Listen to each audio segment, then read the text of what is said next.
son-in-law said. I wasn't helping enough, and told me to get out. I left, but withdrawing the funds from the joint account I'd set up to help them out, and then. I never thought my kindness would get me kicked out of my own daughter's house. But that's exactly what happened 2 weeks ago. It all started when I moved in with them temporarily while my house was being renovated.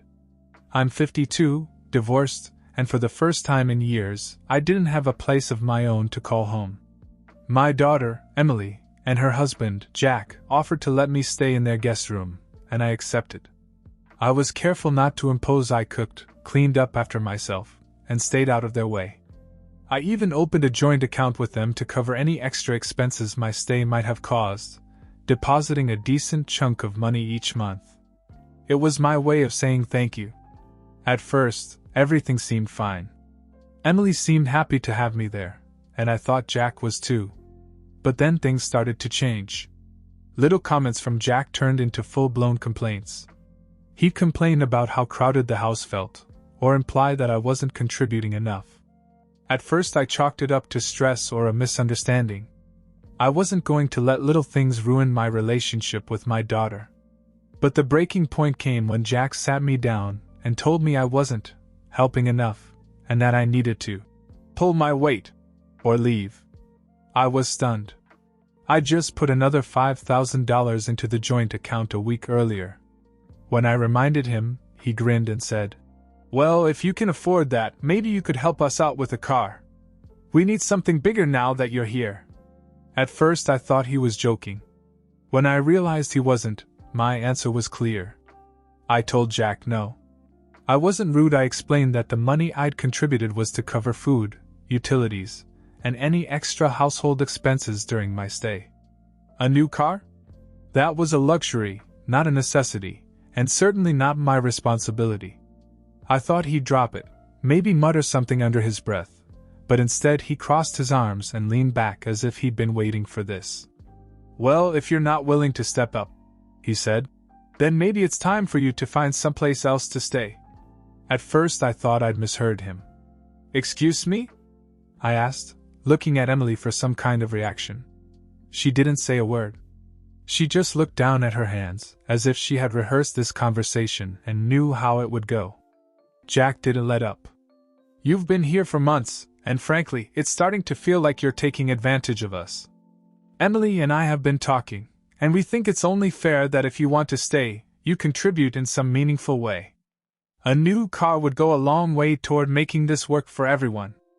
I stared at him in disbelief. A new car? The nerve of him to sit there and act like I owed them anything, let alone something so extravagant. "No," I said flatly. "I'm not buying you a car."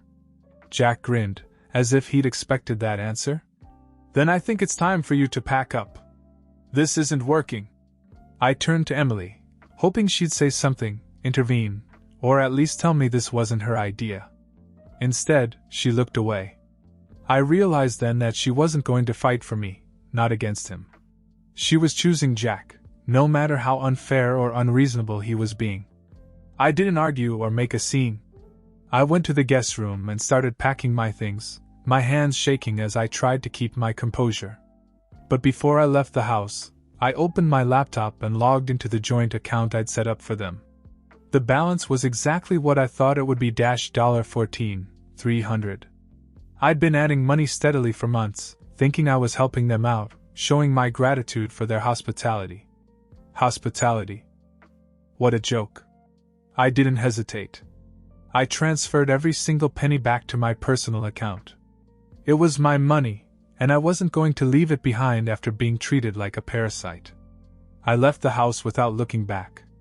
My car was packed, my head was spinning, and my heart felt heavier than ever. Emily didn't even come out to say goodbye. Jack stood in the doorway with his arms crossed, watching me like he couldn't wait to see my back. As I drove away, I replayed the conversation in my head. Jack had always been a bit selfish, even entitled, but I'd never imagined he'd go this far. And Emily? Her silence was louder than anything Jack had said. She'd always been my closest ally, my rock after the divorce, and now it felt like she'd chosen a man like him over me. I pulled into a hotel parking lot and sat in the car for a while, trying to figure out my next move. I couldn't go back to my house, it was still a construction zone. My sister lived 2 states away and I didn't want to burden her with this mess. For the first time in years, I felt completely alone. Then I thought of the joint account. I hadn't even told them I'd taken the money back. I knew it wouldn't be long before Jack found out. Part of me wondered if he tried to call me, demand answers, or even have the audacity to ask for the money back. I wasn't sure how I would handle it if he did. The next morning I got my answer. My phone rang, and when I saw Emily's name on the screen, my stomach dropped. I debated ignoring it, but decided to answer it. "Mom," she began, her voice soft. "Jack says the joint account is empty. Did you take the money?" I paused, not sure how to answer. "Emily," I said carefully, "that money was mine. Every single dollar I put into that account was to help you and Jack while I was there. But now that I'm no longer welcome, why should I leave it behind?" There was silence on the other end. I could hear Jack's voice in the background, muttering something I couldn't make out. "Jack says you had no right." She started, but I cut her off. "I had every right," I said, my voice firm. "Let me remind you, Emily, I opened that account, I funded it, and I made sure it was there for both of you to use. If Jack feels entitled to that money, that's his problem, not mine." She didn't respond, but I could tell she was caught between defending her husband and understanding my side. It hurt that she had to hesitate at all. I waited for her to say something, anything, but all I got was, "I'll call you later." She hung up, and for the first time since I'd left, I didn't feel angry, I felt free. The days after that phone call were strangely quiet. No texts, no follow-ups, nothing. I wasn't sure if Emily was giving me space, or if Jack had convinced her to break things off. Either way, I didn't reach out. I figured if she wanted to talk, she would. I spent my time settling into a small rental apartment I found not far from my house. It was modest but comfortable, and for the first time in months, I felt like I could breathe. I wasn't walking on eggshells or bracing myself for Jack's passive-aggressive comments. Then, a week later, I got a message from my bank. Someone had tried to access the joint account I'd closed after transferring the funds. My heart raced as I logged on to check. Sure enough, it was Jack. I didn't even have to guess. He must have thought he could sneak back into the account and take what wasn't his. That same afternoon, Emily showed up unannounced at my apartment. I was surprised to see her, but the look on her face told me this wasn't a casual visit. "Mom, we need to talk," she said as soon as I opened the door.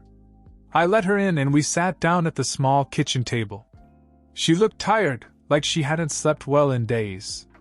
"Jack's mad?" she started. "He says you're being unfair, that you're punishing us for asking for help." "Help?" I said, raising an eyebrow. "Emily, I have given you more help than most parents would. I cooked, cleaned, stayed out of your way, and paid for things I didn't even use. And what did I get in return? Jack kicking me out because I wouldn't buy him a car?" Emily winced but didn't argue. Instead, she sighed and said, "It's not about the money, Mom. It's how you handled it. You just took the money back without saying anything. Jack feels that you betrayed us." I couldn't help but laugh at the absurdity of it all. "Betrayed you?" "Emily, he told me to go. This account was meant to make life easier for both of you while I was there. As soon as I was no longer welcome, its purpose ended. What did you think I was going to do, leave thousands of dollars for him to play with?" She didn't have an answer. For a moment I thought I saw a flicker of understanding in her eyes, but then she said, "Jack thinks you're being spiteful." "And what do you think?" I asked. The question seemed to take her by surprise. She looked down at the table, avoiding my gaze. "I don't know," she admitted.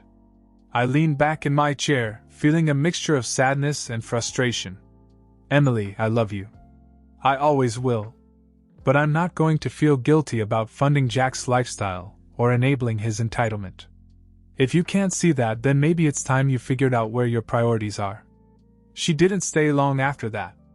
When she left, I wasn't sure if I had gotten through to her or if she was just retreating to avoid a confrontation. Either way, I felt a little lighter knowing that I'd said what needed to be said. A few days later, Emily called again. This time her tone was softer, almost apologetic. She said Jack wanted to put everything behind us and invited me to dinner so we could make up. I wasn't entirely convinced. Jack didn't seem like the type to let things go, but I agreed. Emily was my daughter, and if there was any chance of making things right, I owed it to her to try. When I arrived at her house, everything felt different. The air was thick, as if everyone was trying too hard to pretend that nothing had happened. Jack greeted me with an exaggerated smile and a handshake that felt about as real as a plastic plant. Emily seemed nervous, glancing between us as if waiting for someone to say the wrong thing. The dinner itself was tense. Jack kept steering the conversation toward money, asking how my renovations were going and casually dropping hints about the cost of living. "It must be hard juggling all those expenses on your own," he said, shoveling mashed potatoes onto his plate. I kept my answers short, not wanting to give him an opening. Emily tried to steer the conversation to lighter topics, but Jack wouldn't let up. Finally, as dessert was being served, he leaned back in his chair and said, "You know, we've been thinking a lot about family and how important it is to support each other. We're all adults here, so I'm just going to say it, we could really use a little help right now." There it was. The real reason I'd been invited. I remained silent, waiting for him to elaborate. "Our car broke down," he continued. "We've been struggling without reliable transportation. Emily and I were talking about it, and we thought maybe you could, pitch in. After all, family helps family, right?" Emily's face turned red and she looked away, obviously uncomfortable. I could tell she didn't want him to bring it up that way, but she didn't stop him. I put down my fork and took a deep breath. "Jack, let me get this straight.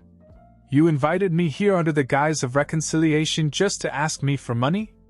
His fake smile faltered. "It's not like that," he said quickly. "We really do want to make things right, but we're in a tough spot, and we thought you'd understand." I looked at Emily, hoping she'd say something, anything to defend me, to tell him this wasn't right. But she just stared at her hands, as if she wanted to be somewhere else. I stood up, my appetite completely gone. "If you needed help, Jack, the least you could have done was be honest about it. But let me make something very clear, I am not your ATM. I'm done financing your life." Jack stuttered something about me being selfish, but I didn't stay to hear it. I grabbed my bag, looked at Emily one last time, and walked out the door. After that dinner, I didn't hear from them for a while. I threw myself into renovating the house, which was finally nearing completion. The kitchen was being remodeled, the bathrooms were being updated, and the floors were being replaced. It was exhausting but satisfying work, and for the first time in weeks I felt like I was back on solid ground. Then, out of the blue, Emily called again. She sounded cheerful, almost too cheerful, and started off with small talk about how I was doing and how the renovations were going. I appreciated her effort, even if it felt a little forced. But then she said something that set off alarm bells. "Jack and I were thinking about how much you've been working on the house, and we had an idea," she said. I braced myself. "What idea?" "Well, since your house is going to look so amazing when it's done, Jack thought it might be a good idea for you to sell it. Downsize. That way you'd have some extra money to help out, maybe even help us get a better place. We could all benefit." I couldn't believe what I was hearing. Sell my house? The house I'd spent years in, the one I was finally fixing up to make my own again. Also, Jack could have a better place. I laughed, not because it was funny, but because it was absurd. "Emily, do you hear yourself? Jack wants me to sell my house so I can give you money? Don't you see how ridiculous that is?" She hesitated, as if she hadn't thought it through enough to see how bad it sounded. "It's not like we're asking you to give everything away," she said, her voice defensive. "It's just that we've been struggling, and Jack thought this might be a way for all of us to get ahead." "All of us?" I said sharply. "Or just Jack?" Her silence said it all. "Emily, I love you, but this is crossing a line. I'm not selling my house. End of discussion. She tried to save the conversation, but I'd had enough. I told her I had to go and hung up, wondering once again how my daughter had ended up with someone so selfish. I tried to put the conversation behind me, but it lingered in the back of my mind for days. The audacity of Jack's proposal was astounding, and Emily's inability or unwillingness to stand up to him hurt more than I cared to admit. I kept telling myself that I was done with their drama, but part of me still hoped that Emily would come to her senses. A week later, as I was overseeing the final touches on my house painting and installing light fixtures, Emily showed up unannounced. She looked uncomfortable, shifting on the porch as if she wasn't sure if she should knock. I opened the door, trying to suppress my frustration. "What's going on, Emily? Jack thinks we should move in with you." I stared at her, waiting for her to laugh, to tell me she was joking. When she didn't, I realized she meant it. "You want to move in with me? After everything?" "It's only temporary," she said quickly. "The lease on our apartment is almost up, and we've been looking at houses, but with interest rates and down payments, we're stretched thin. Jack thought it would make sense for us to stay here for a while, just until we're back on our feet." I couldn't help but laugh bitterly. Jack thought it would make sense? So what? I'm supposed to finish fixing up this house that I worked so hard to make my home again, and then just hand it over to you too. "Mom, it's not like that," she said. "We would stay in the guest room, just like you did with us. And of course we'd help with the expenses." I couldn't believe her nerve, or Jack's for that matter. "Emily, I don't mean to be cruel, but let's be honest. Jack doesn't want to help out. He wants to take advantage. Again. And if you can't see that, I don't know what else to say." Her face fell. "It's not fair for you to keep blaming Jack. He's under a lot of pressure, and we're just trying to figure things out." "No, Emily," I said firmly. "What's not fair is for him to keep expecting me to bail you out while he treats me like I'm some kind of burden.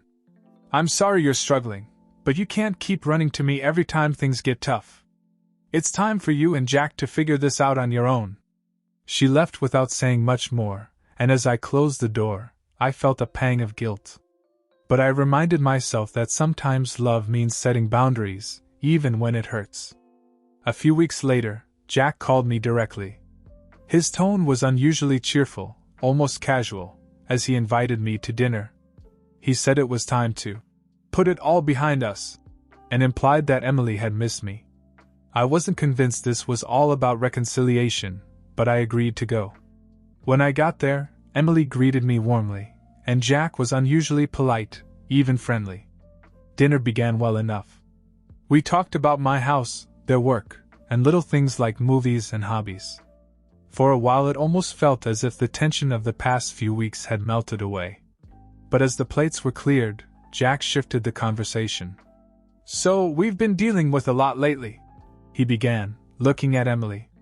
"The car finally broke down completely, and with the rent going up, it's been hard to stay afloat." I said nothing, just waiting for him to get to the point. He sighed and leaned forward. "We were wondering if you could help us out, just this once. A little loan to get us back on our feet, nothing big. You've got the house all finished now, and you're in such a good position financially. It wouldn't have to be much." I turned to Emily, hoping she'd speak up, but she remained silent, staring down at her plate as if she weren't part of the conversation. I took a deep breath. "Jack," I said, "you invited me to dinner to ask for money, didn't you? This isn't about a settlement, it's about what I can do for you." He tried to back out. No, it's not like that. We just thought since you're family. I've helped more than enough," I said, cutting him off. "I gave you money, paid for expenses, and did everything I could to make things easier for you. And how have you repaid me? By kicking me out and treating me like I owe you. I'm tired of being taken advantage of." Emily finally spoke up, her voice soft. "Mom, we're just desperate. Jack didn't mean for it to sound like that."